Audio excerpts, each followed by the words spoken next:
Well, Alex, definitely a big congratulations issued to the track team, winter track team, especially Richie Bryan and Ashley Miller, 2 All-Americans. Tremendous feat. Now we're going to kick it out to Kelsey in the field with the Athlete of the Week.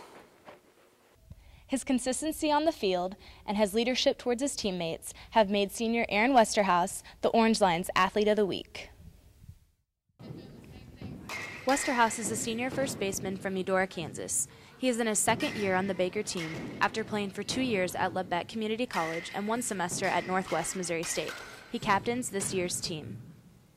I guess getting the opportunity to be a captain and be a senior, you just kind of develop leadership skills. Being around the game last 4 years in college, it kind of makes you want to take on that position, I guess, and be a leader to the younger guys, help them out when they need help, and be the guy that they look to.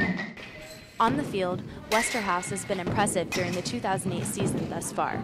Alongside his .394 batting average, he has 13 hits, 3 doubles, and 10 RBIs, all in 10 games. Defensively, the first baseman has 64 putouts and 8 assists to just 1 error.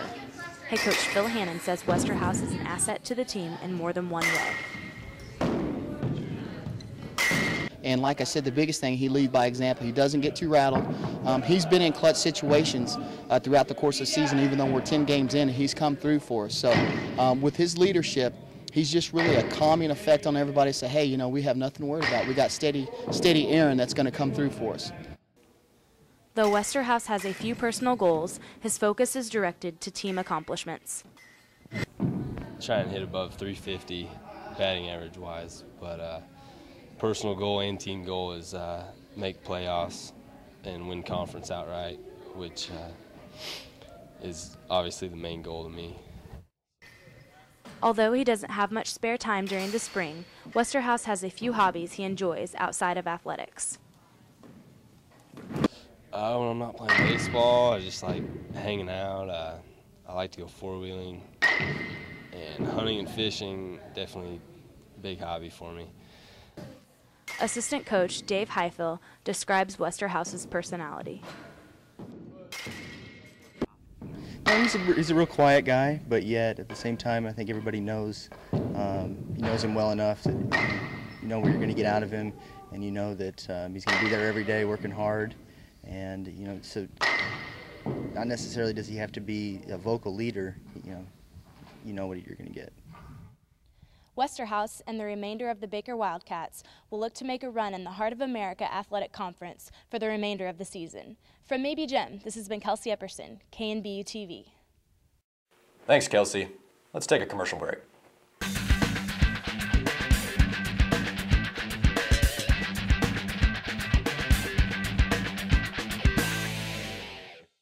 And welcome back. Our next piece may be a little scary for some of you people. KNBU's own Cyrus Oliver traveled down to Pittsburgh to take a look at the ghosts that haunt the areas down there. Viewer discretion is advised. Out of curiosity, I traveled to Joplin, Missouri to observe the phenomena commonly referred to as spook lights. You might have heard of them before, mysterious orbs of light that reside throughout the world. After seeing them for myself at Joplin's Spooklight Road, I spoke with Ron Ray, a man who's devoted much of his life to studying the lights. Just imagine, I've been down there and seen it.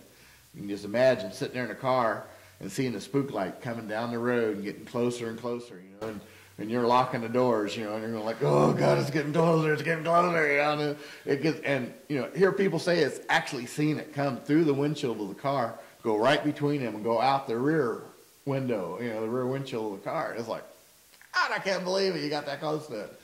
And you know, so it reacts differently with different people, you know. Air Force went down there and they set up and did all these experiments and tests on it. There's been so many different people come up with their own version, like does it react to radiation from solar flares or just space radiation coming into the atmosphere. You know, even back in 1949, the Kansas City Star did a story that people thought it was car lights, you know, further down on the other side of the river reflecting back toward this way. You know, the road paralleled up, but that doesn't explain when my grandmother went down there before there was automobiles, when they went down there in horse and buggy. Okay, how does the car light thing line up when you're down there in a horse and buggy, you know?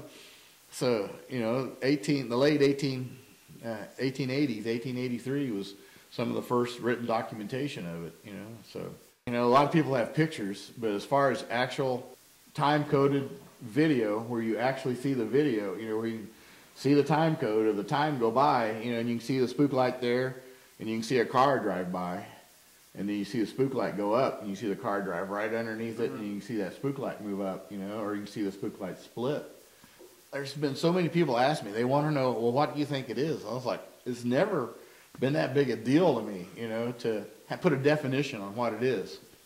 You know, because I think a lot of times our society or our technology today of trying to find a definition for it, we might not be able to comprehend what a definition of it is, you know.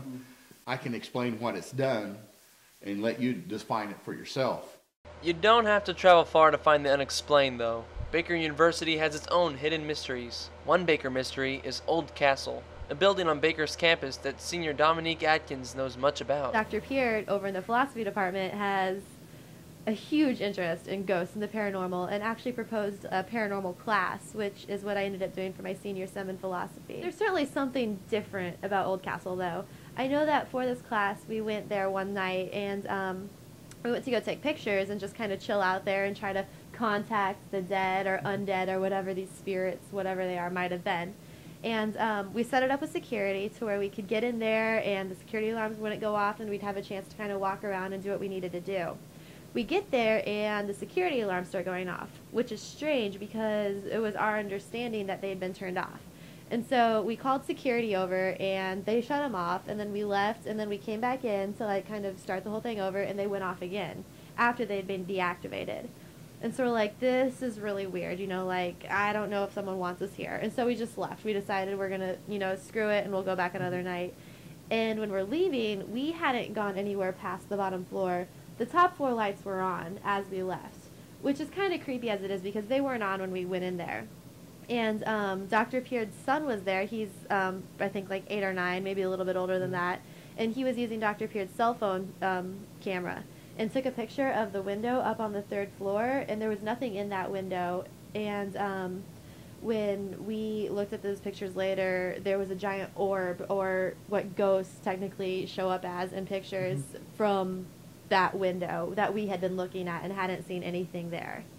So we kind of decided that maybe something didn't want us there that night, or we weren't supposed to be there. We didn't really want to make assumptions about what that something might have been, but it was certainly a creepy experience. There's supposed to be haunted places all over Kansas. I'm sure a lot of people that are from this area have heard of Stoll, Kansas, the 7th gateway to hell. Mark Chubbs and I actually went out to Stoll, Kansas one night because we decided we want to figure out what it's all about. Additionally, we went to Haskell, which is over in Lawrence, Haskell University. We went on one of their haunted tours on Halloween, which was interesting, but after the tour we decided to walk around on our own and took pictures that showed up with a lot of orbs or things that we didn't see with our eyes, but then they showed up on the camera. Despite personal opinions on the paranormal, the reasoning behind this entire investigation wasn't to unearth any revelations. It's about being in touch with one's world and accepting the fact that even today, we can't explain everything.